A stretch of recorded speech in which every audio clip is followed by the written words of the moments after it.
Hey everybody, welcome back to the channel. So today I want to start off by apologizing. It's been a little while since my last video post. With the holidays and the store and having 3 kids, life does get crazy this time of year.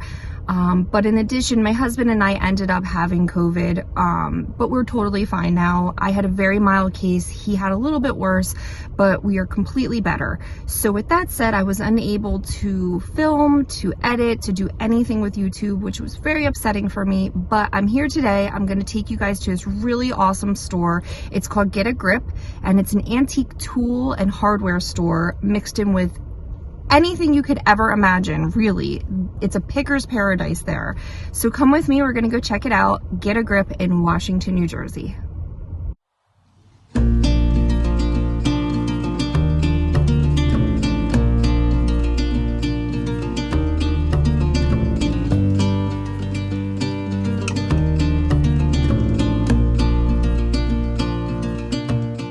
So this is Get a Grip, which is located in Washington, New Jersey, and has been in our area for about 10 years now. The store is owned by a really great guy named Dan Rossi, and the day I was filming, I was able to meet his fiancée, Jessica.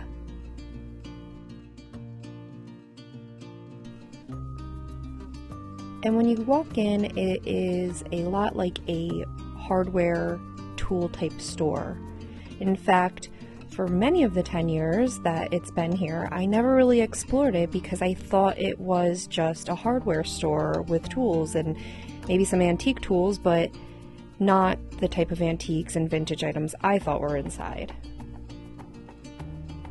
But as you can see, it is filled with awesome things like this amazing chandelier. There's an antler chandelier.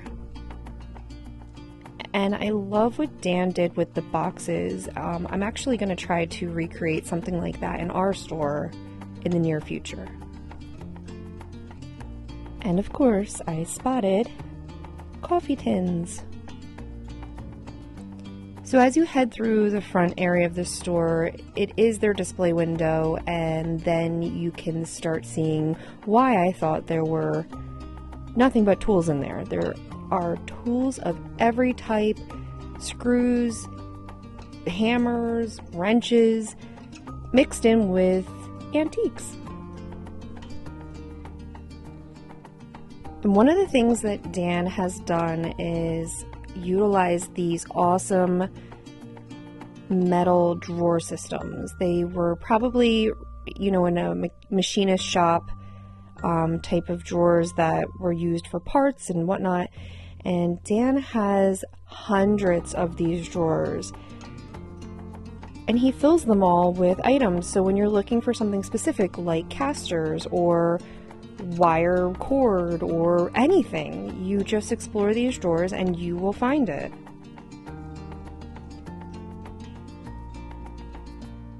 Really just an awesome concept. And then I found the hardware for furniture.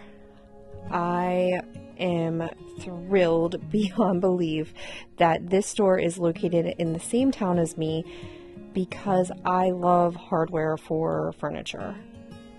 I love collecting it. I love just doing random projects with it. But it's nothing more upsetting when you have an awesome piece of furniture and you want to replace the hardware, and your only options are Lowe's and Amazon. That's why I'm excited that Dan is in my town and I can just drive 2 minutes to his shop and find anything I've ever wished or hoped or anything I've ever wanted.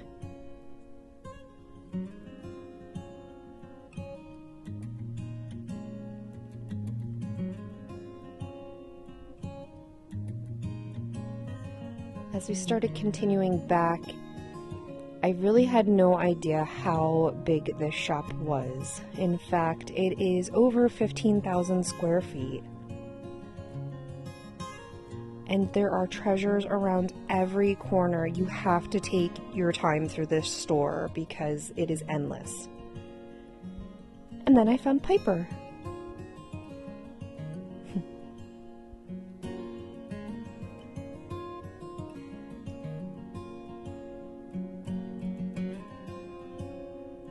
He really has everything. I am not just talking tools and antiques. He had a whole section of DVDs, he had stereo equipment, he had brand new IKEA furniture legs if you were interested in something like that. There was just so much that he had, and I can't imagine trying to display it all, but I think how Dan kind of grouped items, he did a really great job.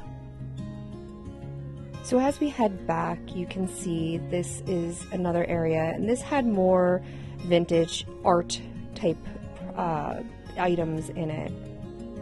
I took a look at some of these really unique pictures on the wall. I had never seen any artwork like that before. I'm sure a collector somewhere would love those. This little hallway had a lot of things that caught my eye, and I actually come back at another point in the video and record some of the other items in there. And then this is where things got a little out of control because I didn't quite grasp the concept of 15,000 square feet. Dan explains it is a block length back, the store. So it is endless. There is so much to be seen.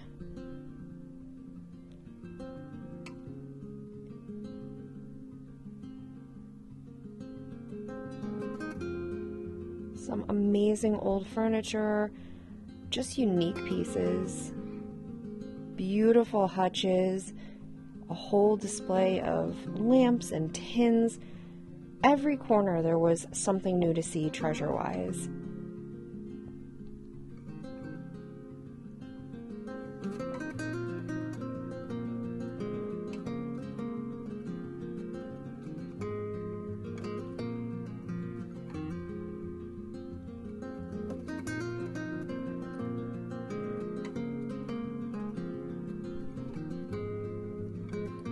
So I thought this was pretty cool. In the middle of the store, he has what looks like an old outhouse with a little door knocker. So that's why I'm assuming an outhouse and not just a shed. But there are shelves in it, of course crammed with all kinds of goodies. But I thought it was the cutest little house I had ever seen. I would have loved to take that home with me, but I have absolutely nowhere to put it. I'm sure it would need a little work, more than I wanted to put into it, but I thought it was adorable.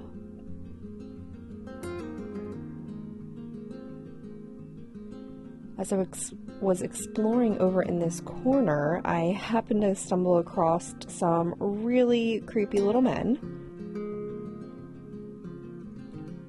I know there's a word for them, but I don't know what they're called. They're half horse, half man. But they were a little creepy and scared me a little bit.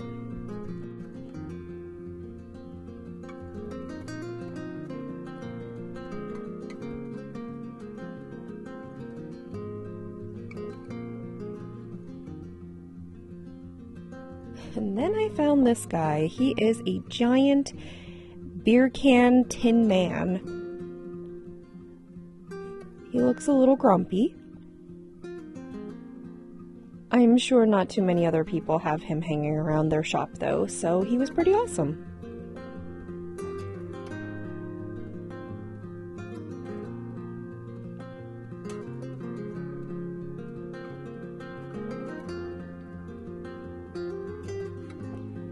Rewatching this video, it's amazing how much I did not notice while I was actually at the store. And of course I'm going to have to make another trip in and hope that some of the items I'm seeing that caught my eye are still there, because there was just so much to take in. Like a 6-foot-tall bear.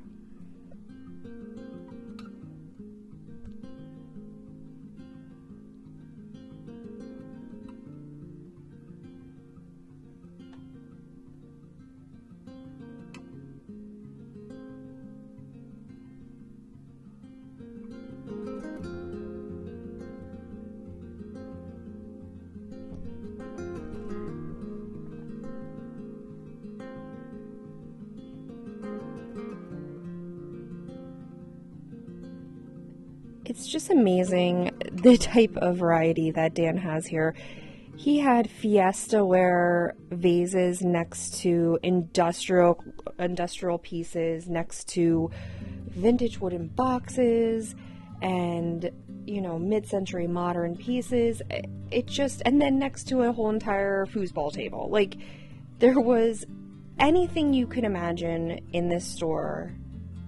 If you needed anything, you could find it. He had stacks of rugs. He had boxes and organizers of every era. I love this little piece. I thought this little secretary piece was adorable, and we are currently looking for one for our home just to try to organize papers. I think it was a little too small for what we're looking for.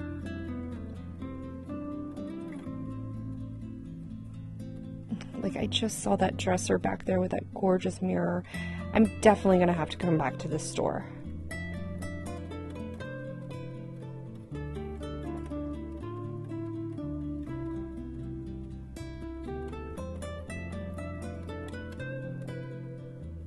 And welcome to Warren County.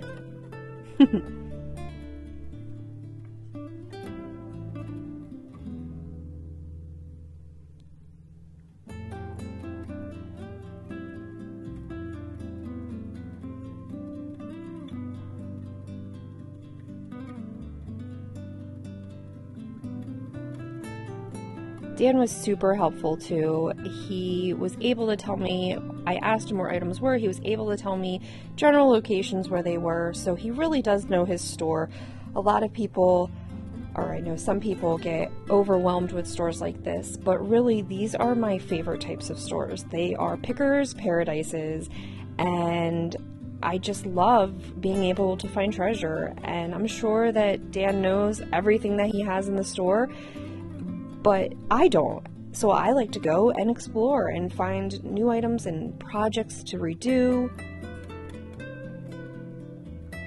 A whole section of bicycles and chairs. This is like a back corner of the store that I almost missed the first time I went through.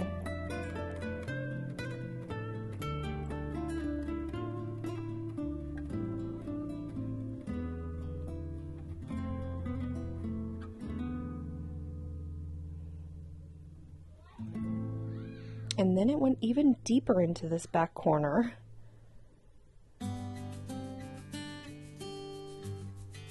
Where there was this awesome stove. If I had an old home to put that in, my house was built in the 50s. It's nothing too special, it's just a Cape Cod, so that would never work in my kitchen.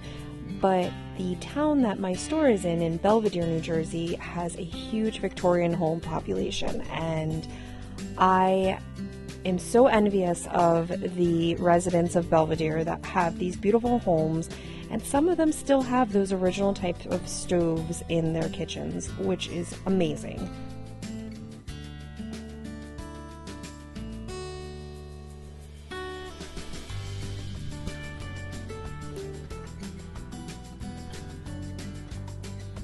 So as I was exploring this back corner, I found some really great artwork. I found some awesome architectural pieces that were maybe related to staircases or crown molding. Beautiful pieces back there.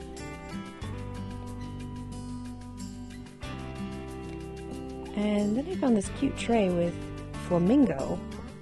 I would assume it's pink. Never seen one with a flamingo. And then I found Annabelle. Yes, that's right, this creepy Raggedy Ann doll. So we got out of there. And this was my haul from Get a Grip. Tucker is there helping me, as you can see, but I picked up this amazing antique quilt. It did say it was from the late 1800s, early 1900s, on a little piece of paper that was tagged with it. I don't know if it's where it's from, when it's from, but I just love the colors in it. I thought it was great.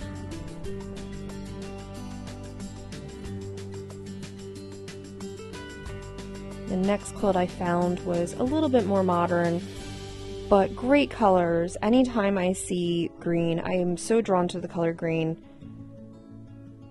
And then I had this beautiful quilt, and this one did as well say it was from the late 1800s, early 1900s. It did have some issues on that side there, you can see, and when I do flip it over there were some issues too, but really it's a beautifully done quilt, and these quilts go for really big money at auctions, so I figured if I could get them for a good enough deal, I would bring them to my store and try to flip them for a little bit of a profit. And by the way, guys, if you hear any screaming in the background at my house, my boys are watching Royal Rumble right now in the living room, and they're really excited about it. So the next thing I got was this adorable horse. I'm gonna have to do a little research on him and figure out his age, and also try to determine what the encrypted message on him is. XD82 with a whole bunch of other numbers. Not sure. But he's seen better days, but he's adorable, so I grabbed him. I found a cheese box with a little handle on it, which I thought was cute for either display or even if I wanted to bring it to my house. I love these little dishes. They're usually hand painted. This one's from Japan. I just love the detail on them, and I have a pretty little collection of them that, you know, I grab them anytime I see them. And then I found this great piece of hardware. This is a lock mechanism. It would be great for like a cabinet. Oh, that's actually a drawer pull. And like I said, I always randomly find drawer pulls I love. But this is the lock mechanism. Really great piece. In great condition. There were a few other items that I did grab from Get a Grip that are not in the video, so you might have to stop by the store to take a look at them. Thank you so much, guys, for watching. If you enjoyed this video, please consider liking and subscribing.